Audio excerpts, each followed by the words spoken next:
And நீங்கள் ஏடியா டைரக்டரெல்லாம் work பண்ணதுக்கப்புறம் படம் பண்ணணும் அப்படின்ட்டு எப்போ தாட் வந்துச்சு? ஸோ அந்த முதல் படம் பண்ணும்போது அந்த அனுபவம் எப்படி இருந்தது? அதை பற்றி எங்களுக்கு சொல்லுங்கள். நான் ஆக்சுவலி 96 வந்து இந்தியன் படம் வந்துட்ட பிறகு வந்து 97ல போய் எனக்கு நிறைய ப்ரொடியூசர்ஸ் கூப்பிட ஆரம்பிச்சாங்க. ஸோ அப்போ தான் வந்து என்ஜினியர்ன்ட்டு ஒரு படம் ஆரம்பித்தேன். அரவிந்த் சாமி அண்டு மாதுரி தீக்ஷித். அப்போல்லாம் 2 பேரும் பயங்கர பீக்கில் இருக்காங்க.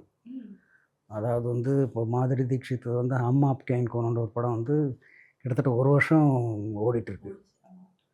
இது வந்து இவரது வந்து பம்பாய், ரோஜாலாம் வந்து பெரிய ஹிட்டு அரவிந்த் சார். ஸோ இவங்க 2 பேரையும் வச்சு இந்த படம் பண்ணணும் அப்படின்னு சொல்லிட்டு ஒரு சுச்சுவேஷனில் வந்து ஏஆர் ரஹ்மான் மியூசிக்கு.